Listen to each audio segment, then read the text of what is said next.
Shalom, all praise and glory to Yahweh, Ba'ashem Yahushua, Ba'ashem Kakadash. Double honors to the elder apostle, great millstone. Citation, I can teach all truth and sincerity. This is gonna be called Dreadlocks are Heathen custom. And I have this example here.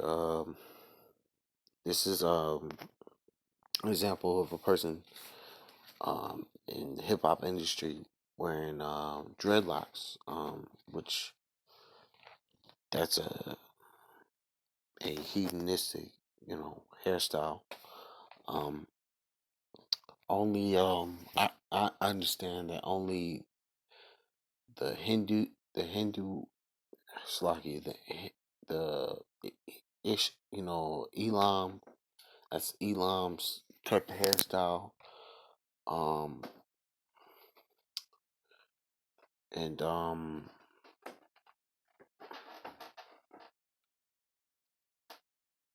you know, basically the heathens, those this hairstyle only heathens usually wear it. And the scriptures say in Jeremiah chapter 10 that we're not supposed to learn the ways of the heathens because our custom hairstyles is either afros or braids. Like this example, because this is the artist Quavo, he's wearing dreadlocks.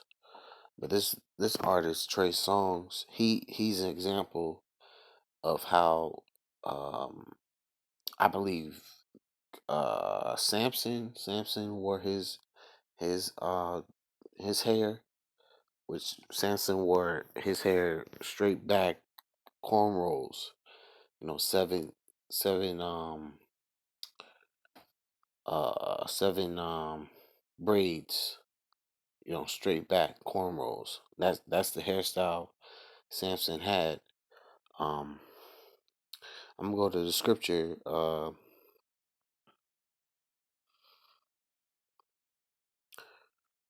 This is Judges chapter 16, verse 13. It says, And Delilah said unto Samson, Hitherto thou hast mocked me and told me lies. Tell me wherewith thou mightest be bound. And he said unto her, If thou weavest the 7 locks of my head with the web, and I'll get the uh, I'll get the let me see. Maybe I was supposed to get web Salaki. I'm gonna get the word for web Salaki.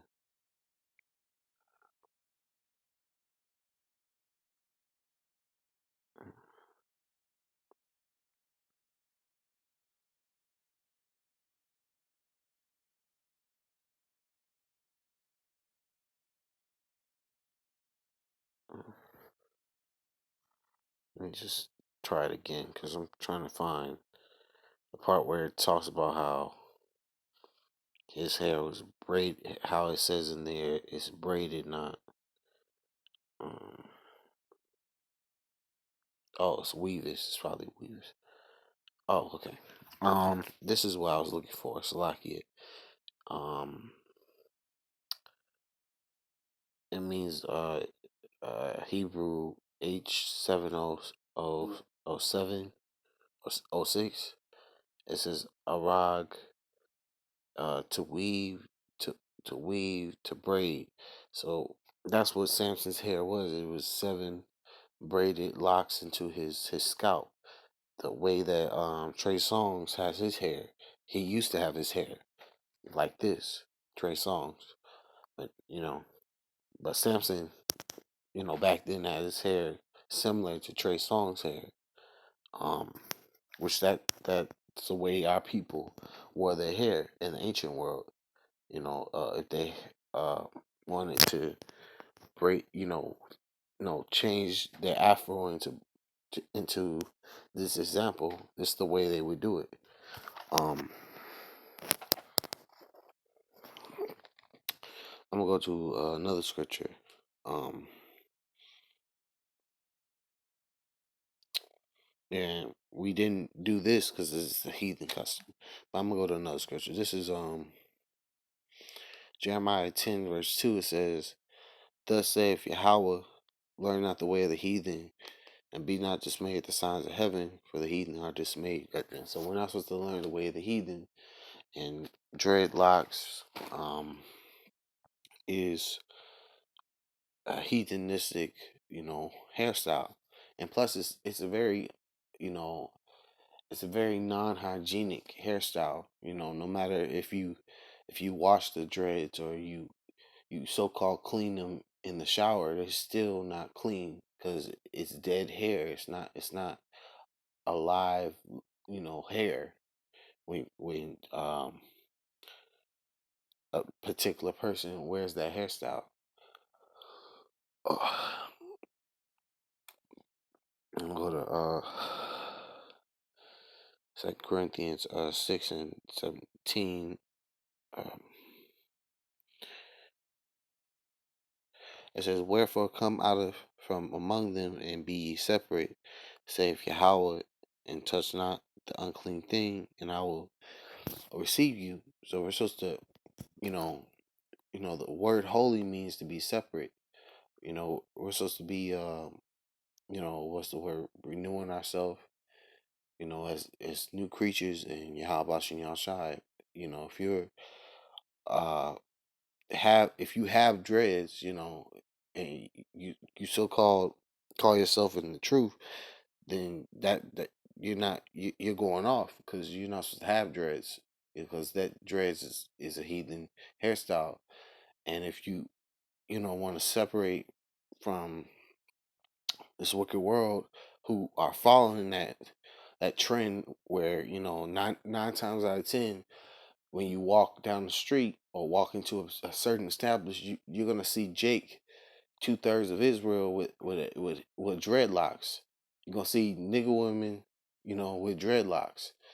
You know, dreadlocks is uplifted here in the society because that's also a hairstyle where a lot of men who wear that hairstyle, they have a lot of women flocking to them. But anyway, I'm gonna go to another scripture. Uh,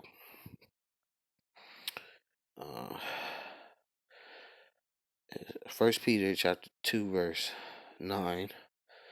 It says, "But ye are a chosen generation, a royal priesthood, a holy nation, a peculiar people, that ye should show forth the praise of him who have called ye out of darkness into his marvelous light." Yeah, we're a chosen, royal nation, a holy nation. We're considered above, all these nations because we're, Yahweh Bashin Yahshua's children, and we're not, like any other people. We're special. The so-called Negroes, Latinos, and the Americans, the Hebrew Israelites, and we're not supposed to be a part, you know, of this world, or do any, heathenistic, acts, But anyway, my last scripture. This is um 1 John 5 verse 3. It says, "For this is the love of the Most High, that we keep His commandments, and His commandments are not grievous." We're supposed to follow Yahweh Shem Yahshua's, law, statutes, commandments to the best of our ability, because the law, statutes, commandments is not a grievous thing. Um, you know, you know, we got to continue also to rehearse the righteous acts. Um, anyway, I believe I made my point, but the point is, to know, understand that, that's a heathenistic custom, and also uh, like the scriptures say, if a man have long hair, it's a shame unto him. Um, you know, also you gotta be as men. We also have to be cautious on how long our hair gets. Like if you have braids, you should also be cautious on how long your braids get. You know, when you have braids, because there's certain if your hair is a little longer, when you have braids, you should also trim it down so it's at a shorter length. That way, it won't be so long. Because when you have dreads, also that having long dreads is a not a manly trait. But anyway, I'm gonna end it right here. I'm say all praise and glory to Yahweh Bashim Yahshua Bashim Kakadash, step on this to the elder apostles of Great Millstone. Citation, I can teach all truth, sincerity, and shalom.